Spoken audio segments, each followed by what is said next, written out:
Pourquoi casser une tradition pour 2013? Eh bien, c'est que justement, ce n'est pas exactement le cas. Je vous présente un autre programme double, puisque j'ai eu des nouvelles de deux attentes en même temps tout récemment. Je veux d'abord parler de l'autobiographie de Max Cavalera, intitulé My Bloody Roof. Étant une première pour le segment d'antithèse, puisqu'il s'agit d'une œuvre littéraire, j'avais bien hâte non seulement de lire à propos d'un de mes musiciens préférés, mais également le défi qui m'attendait de faire une telle critique, tout aussi petite puisse-t-elle être. Ce projet est publié et disponible au Brésil et en Pologne.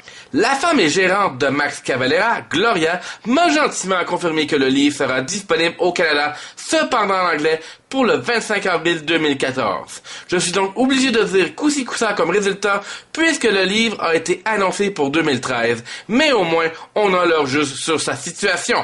Ce qui est loin d'être le cas de Fallout 4 / San Francisco. Beaucoup de rumeurs circulent sur la direction du prochain Fallout et je suis bien franchement de plus en plus en mode je vais le croire quand je vais le voir. Il paraîtrait que cette fois le prochain Fallout se passerait à Boston, mais d'autres disent Philadelphie et d'autres disent encore que le prochain Fallout couvrira plusieurs villes, incluant certaines qu'on avait visitées dans des précédents.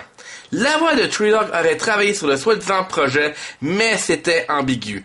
Tellement que le résultat pour ce retour sera une déception, car même si je m'attendais vraiment pas à ce qu'il sorte cette année, avoir eu des nouvelles officielles lui aurait valu coussi coussa.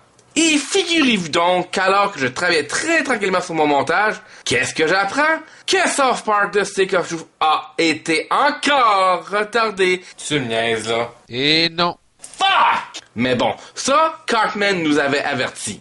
Or some holiday season, hopefully kind of soon. You know how video games are. Sans que je perde mon objectivité, c'est le fait que South Park a connu beaucoup de faux espoirs cette année et même avec la vente de THQ, je regrette, mais le jeu était à ce stade sur le bord d'être sur les étagères avec Matt Stone et Trey Parker satisfaits du produit final. L'année 2013 a connu une année forte en jeux vidéo avec les Last of Us et Tomb Raider, pour ne nommer que ceux-là, mais South Park The Stick of Truth demeure un jeu tout aussi anticipé, sinon plus. Sa circonstance est qu'on a l'impression qu'Ubisoft joue à la pêche avec ses joueurs.